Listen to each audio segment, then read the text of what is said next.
Hello everyone, welcome to the IAS Mentor Ancient History series. We are continuing Mahajanpada period. We have already done 16 Mahajanapadas, type of kingdoms also. Now we are continuing with the another topic, that is rise of Magadha as part of the political developments that have taken place during Mahajanapada time period. There are 16 Mahajanapadas. Out of the 16 Mahajanapadas, Magadha became very powerful over a period of time. I will show you one image. Identify this one. For example, you see this. During Ashoka time period, this much. Identify this. But the journey starts from here. Keep observing this. It is going to expand continuously. So first you identify how it is growing. Expanded to this side, this side, this side also, and now this side also. But identify the timeline now. Starting from 600 BC, 500, 460, 345, then 321. Now, by this time period, Mauryan dynasty comes and Mauryans expand a lot. During Ashoka time period, this much empire. Would you see how a small Mahajanapada could become this much powerful? That is the crux of this particular video. What are the factors? It is very important mains question also. Prelims question also will come at the same time. Prelims questions also will come related to the developments at the same time. It is very important for the mains point of view also. The mains part is the main. What are the factors? When there are 16 Mahajanapadas, so why only Magadha became this much powerful? Why not any other kingdom? This is where mains question is to come. We can categorize important factors for the rise of Magadha into 4 dimensions.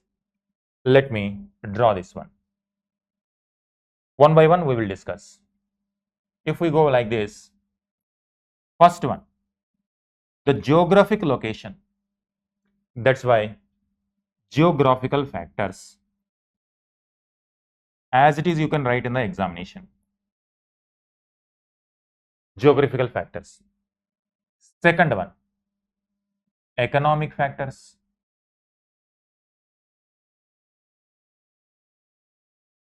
Third one, social factors or socio-religious factors.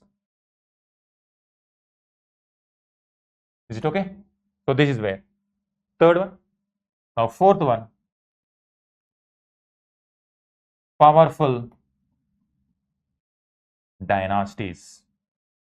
That means leaders, powerful leaders. The location of Magadha helped them. Their economic conditions helped them. Socio-religious factors helped them. And powerful leaders also helped them. And how we can learn a lesson from this means, suppose if India consider Magadha rise of, instead of Magadha, you just put rise of India. Factors are going to be the same. Geographical factors, economic factors, socio-religious, and powerful leaders. If powerful leaders are not there who are leading the country, it becomes difficult for the rise of India. If socio-religious factors, if Indian society is not liberal, then innovation will not take place. If innovation takes place, it becomes powerful. Economic factors, if India economically becomes successful, very powerful, rise of India. And geographical factors, we have vast geography and also so many resources are there within the geography. If we use it, then rise of India. So that is why this question is also important from the mains point of view as well. Let us see one by one. Geographical factors. Let me draw the map. Where is the location of Magadha? Magadha is located in the present day Bihar region. There are different capitals in different points of time. The first capital of Magadha was Rajagriha. It was the initial capital, present day Bihar region. Next, for some time, Vaishali is there, but main one was Pataliputra. This is the capital. Now, what is the nature of this region? Very alluvial soil, very fertile alluvial soil. Important one. Rajagriha is surrounded with hills.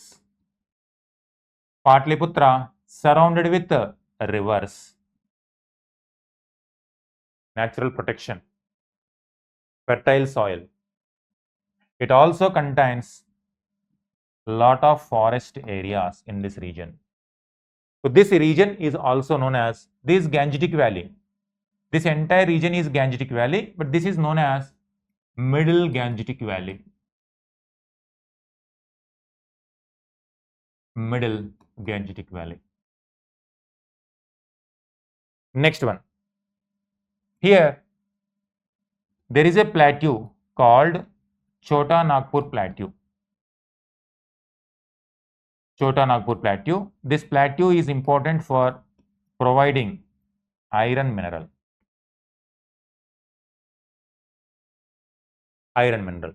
So what is the first factor behind the rise of Magadha? Means geographical factors. How? Now let us connect. Geographical factor. First, it is located in such a place where the capitals both Rajagriha and Patliputra were strategically located. One capital is protected by hills, that's why it is also known as Girivraja. And Patliputra also known as Jaladurg. So it becomes difficult for the enemies to attack the capital. Number one. Number two, it is located close to Chota Nagpur Plateau. It provides iron mineral. It is important for both economic development, for agriculture tools and other industrial tools are made from iron, and also weapons.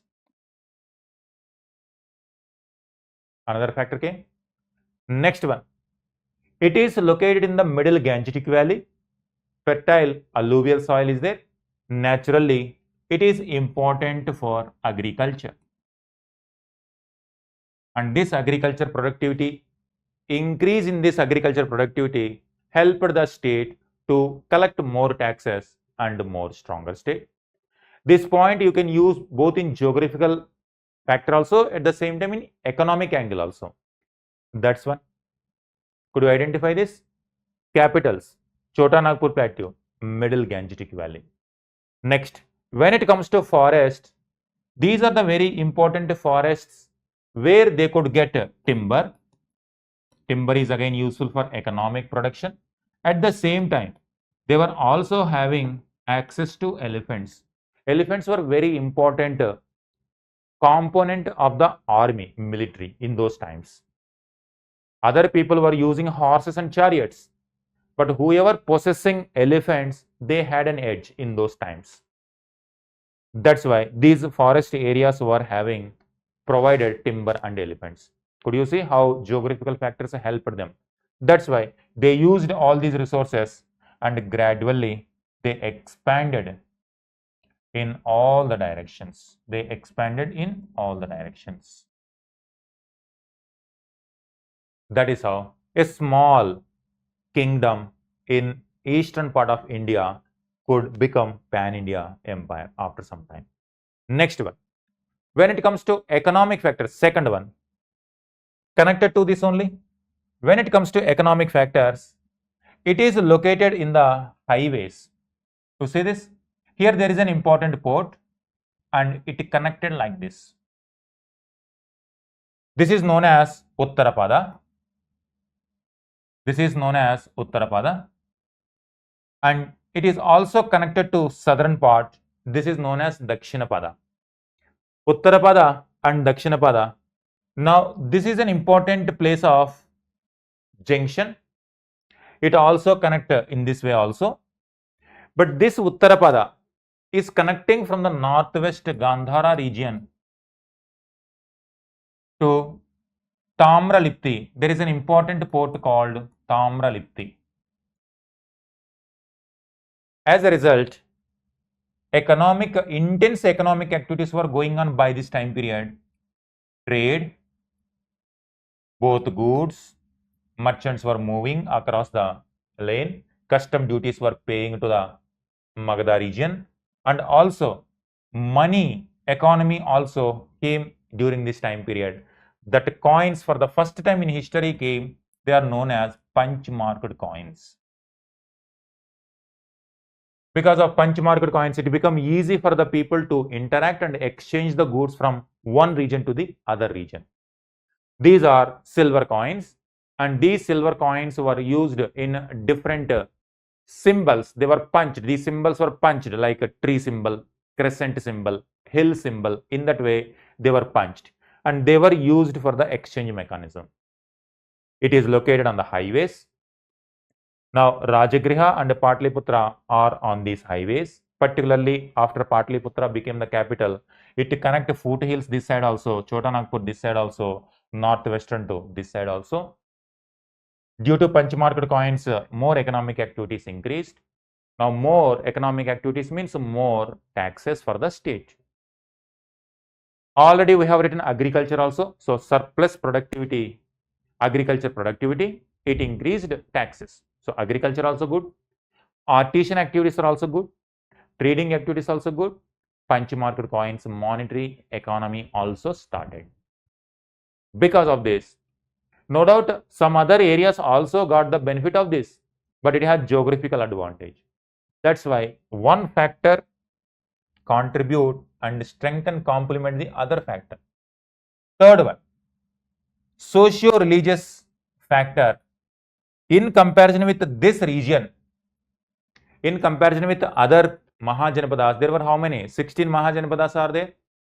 In the 16 Mahajanpadas, what is the nature of the main political system means monarchy. And this also monarchy only. Monarchy is very strong. There are two types of systems we have already seen. One is republic system, another one is monarchy system. Monarchs were very powerful. Magadha also very powerful. Other people are also following monarchy, barring exception of few republics. Another one, in many of these monarchs, they were following a Brahmanical tradition. This Brahmanical tradition means they were performing many sacrifices. Performing sacrifice like Ashwamedha, Rajasuya, Vajpaya to ensure their power, to showcase their power. And Brahmanas also expecting the rulers to protect Varna system. To protect Varna system. So as a result, what happened? The society classified into 4 segments. Majorly in other parts of the kingdoms, they were following this Varna system. As a result, society divided, the talent also divided now. Now, if people want army, these monarchs have to depend on Kshatriya, Brahmana, Varnas. Shudras and Vaishyas were not encouraged to be part of the upper administrative levels. That's why best talent they were not able to get. Society is now clearly segregated. When it comes to Magadha, this is where liberal society means this only. Socio-religious means during this time period, this Varna order is not that much strongly prevalent. And also, there was some kind of protest also against these 4 Varna system. That protest emerged in the form of Buddhism and Jainism. So Buddhism and Jainism, these were the liberal ideas. These liberal ideas promoted merit system. Therefore, it provided talent to the administration of these people. This resulted in the best possible administration with merit system promoted. So economically strong and geographically very rich. The last one is powerful dynasties. Let us see about powerful dynasties.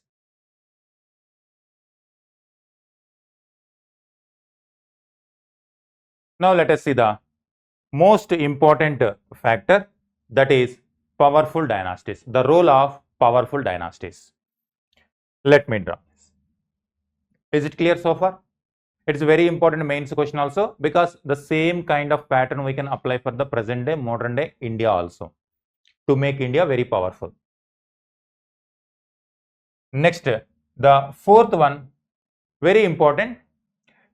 Here even you will get some prelims questions as well. Powerful dynasties. There were some powerful dynasties. 4 dynasties were there. Number 1, Haryanka dynasty. Second one, Shishunaga dynasty.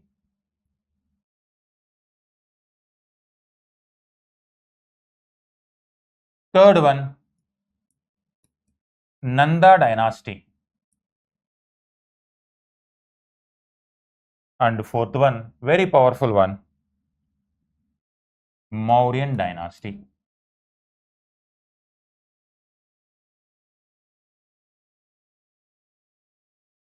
Alright. So this way, Haryanka dynasty, Shishunaga dynasty, Nanda dynasty and Mauryan dynasty.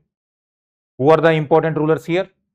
I will write one by one, then it becomes easy for you. Here, powerful rulers. I will write a few important powerful rulers from here. Then overall, you will come to know how this is important.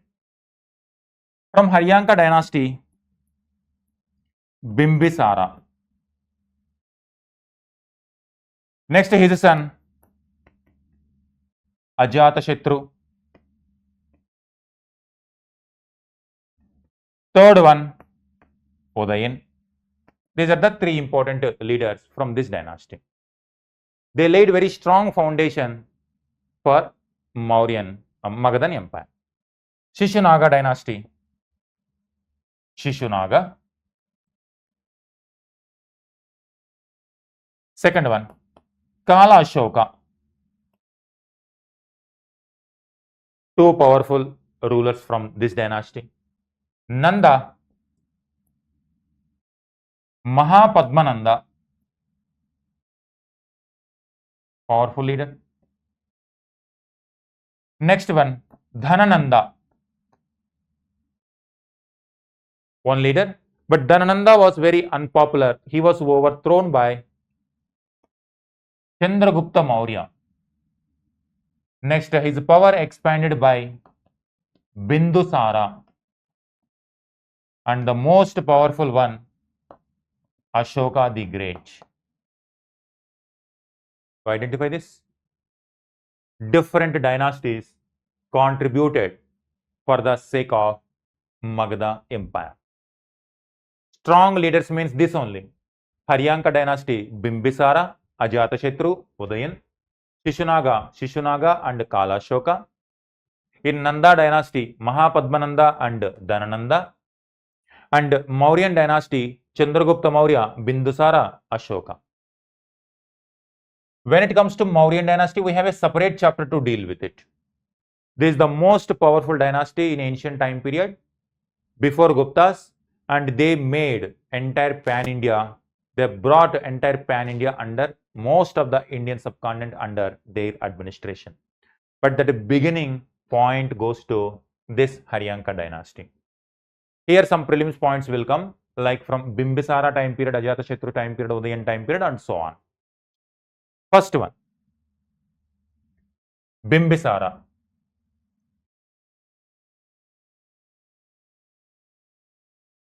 When it comes to Bimbisara, what is the dynasty? A Haryanka dynasty.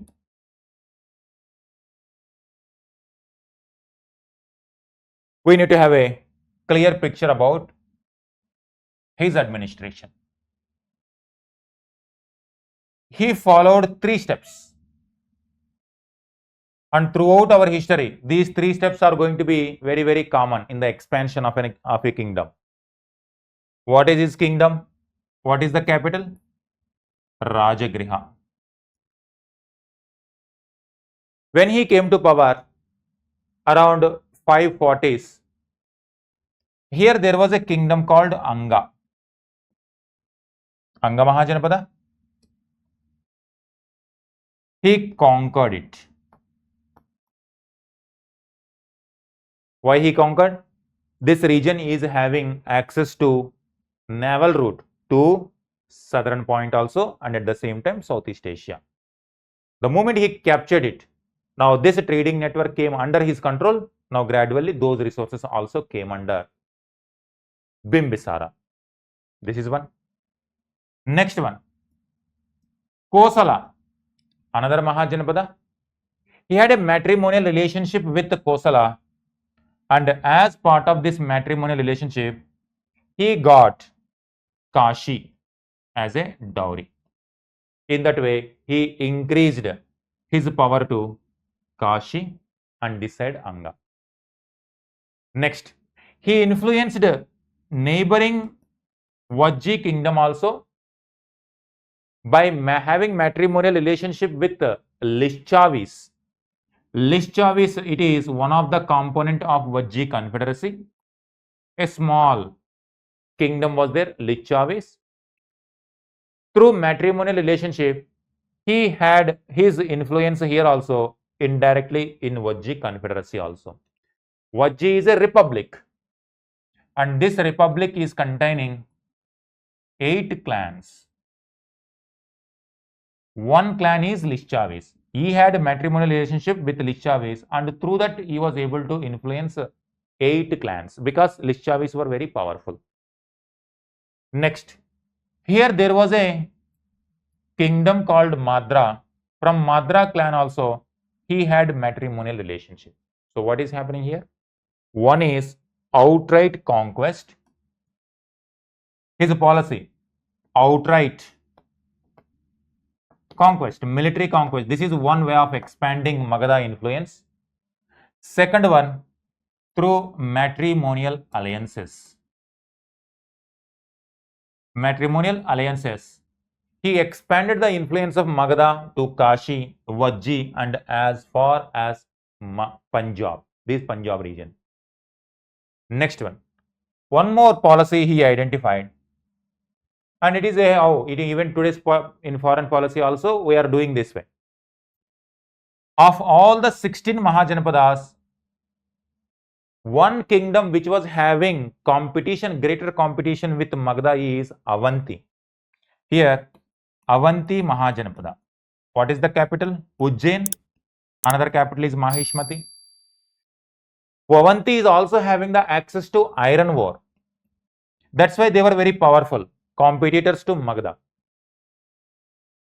They used to continuously conflict with each other because Avanti also wanted to expand, Magadha also wanted to expand. But during his time period, Bimbisara time period, he don't want to continuously fight with Avanti because he wanted to focus on the neighboring, and gradually he can influence this region also. When the king of Avanti, Pradyota, when he got affected with jaundice, as a diplomacy, as a token of peace, he sent the royal physician of Bimbisara. His name is Jivaka. So here prelims question is this one. Who was the royal physician of Bimbisara? Means Jivaka. Jivaka belonged to Magadha, and he came to Avanti and he treated Pradyota. Naturally, when this kingdom doctor treated this kingdom, naturally this kingdom will be grateful and show gratitude towards this kingdom. In that way, at least they will not fight during his time period. Peaceful relationship was maintained. What is this? One is outright conquest. Second one, matrimonial alliance. Third one is medical diplomacy or simply diplomatic way. So through diplomacy, he maintained good relations and sometimes he conquered, sometimes he maintained alliances, sometimes he maintained friendly relationship with various kingdoms. In that way, his influence was felt during this time period in this region. That is what Bimbisara. Here, one more important element with respect to prelims examination is, it is the same Lichavis princess. The important person, leader of Lichavis was Chetaka. Chetaka's daughter is given to Bimbisara, whereas Chetaka's sister was married to Mahavira mother. So, Mahavira's mother was Chetaka's daughter. Mahavira mother. Her name is Trishala. So, simply Mahavira and Bimbisara had a family ties through Chetaka family. So, in this way, Lichavis clan had both relationship with Mahavira also and Bimbisara also. Indirectly, what is happening here? Mahavira is going to have good access to very powerful ruler Bimbisara. Bimbisara is both contemporary to Mahavira, at the same time he was contemporary to Buddha also. This is another important question. In fact, Buddha also treated by Jivaka. That's why you see this, Jivaka is very important. Buddha also treated by Jivaka. And Buddha, who is Jivaka? He is a royal physician of Bimbisara. He is a contemporary to both Buddha and Mahavira. That is very significant development of his time period. That is why we know about Bimbisara both in Buddhist text also, Jainism texts also. Here you have to see, not only important for the mains, at the same time for prelims point of view also important. People like Chetaka family member, one family member goes to Bimbisara as a Bimbisara wife, another family member goes to mother of Mahavira. Jivaka, royal physician of Bimbisara. Pradyota was Avanti ruler. Buddha and Mahavira were contemporary to Bimbisara. Alright. When it comes to Buddha, time period is 563 BC to 483 BC. This time is important for the prelims point of view. That is how. During Bimbisara time period, with 3 steps, 3 different ways, he tried to expand his influence in Gangetic Valley. The next person is Ajatashatru. When it comes to Ajatashatru, he is not a believer of peace and all, outright conquest. He is very aggressive in nature. He conquered Vajji Confederation also. He expanded his empire to large extent, and in fact he killed his father and he became the ruler. That shows kingship knows no kinship. For the sake of kingdom, people are ready to kill even fathers also. And it is not that, it is not something new now. We are in 600, 500s. Already Mahabharata, which happened 300, 400 years earlier, already showed kingship knows no kinship. That is how during this time period itself we have these kind of examples. Aggressive ruler, he conquered further. One important point with respect to prelims is, during his time period, Buddha died. Buddha died in 483 BC. Ajatashatru had relationship with Buddha also. When Buddha died, as an appreciation to Buddha's teachings and his ideology, for his commitment towards Buddhist ideology, means he is not a follower of peace and non-violence, but Buddha is one of the important leaders, and in fact he gave one of the important suggestions also, advices also to the minister of Ajatashatru how to conquer Vajji. That's why he established or he convened, he arranged first Buddhist council. When Buddha died in 483 BC, first Buddhist council was held in his capital, Rajgir. This is another prelims question. Now you see how many prelims questions are coming. Many prelims questions now onwards you are going to see. People are going to come. Important events like this are going to come. Rulers are going to come. Geographical locations are going to come. Multiple. Try to remember as part of the story. You will be able to remember many things. First Buddhist council was held by whom? Ajatashatru. Next one. Udayan. When it comes to Udayan, he laid the foundation for Patliputra.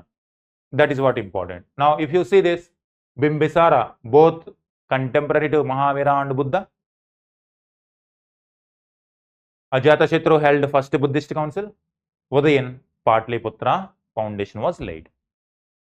Next dynasty after him, it is going to be weakened. This dynasty, next dynasty will come Shishunaga and Kalashoka. Shishunaga is going to expand. Shishunaga is going to expand towards Avanti. He is going to eliminate this Avanti. In that way, Avanti is going to become part of Magadha. Now, do you see how one after the other, how they are going to contribute? Now, when it comes to Kalashoka, second Buddhist council was held in Vaishali.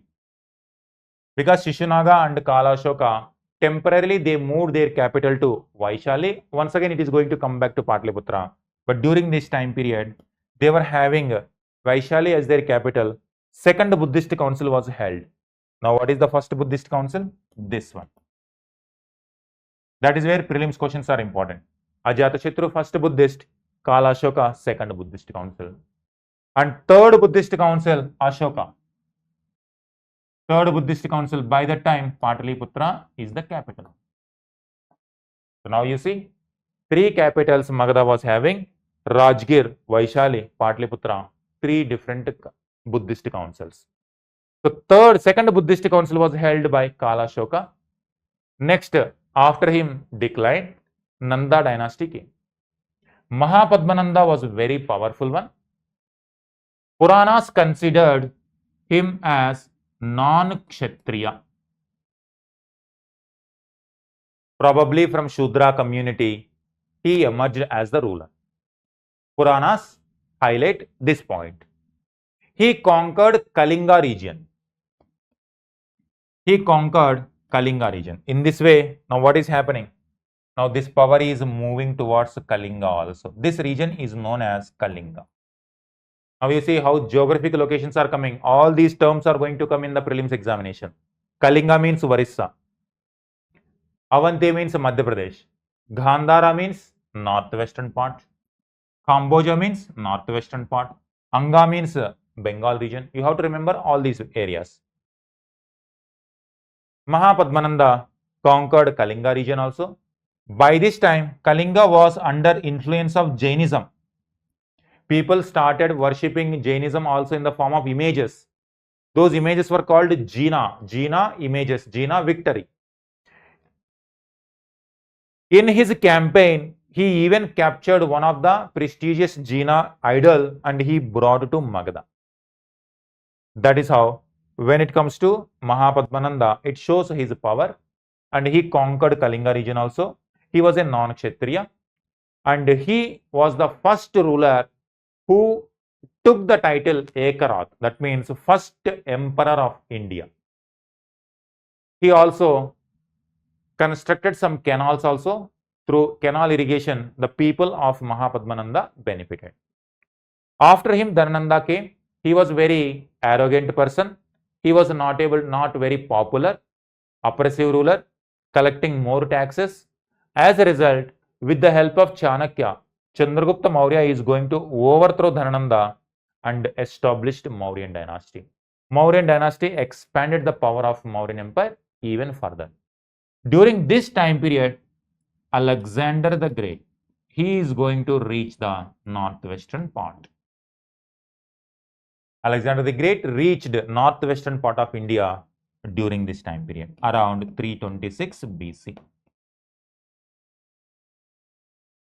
Could you see this? How one after the other continuously here major points are going to come with respect to Bimbisara, because he is the one who directly connected with both founders of two great religions of Indian subcontinent, Buddhism and Jainism. That's why more points will come, because more information comes about Buddhism, Bimbisara from Buddhist and Jainism texts.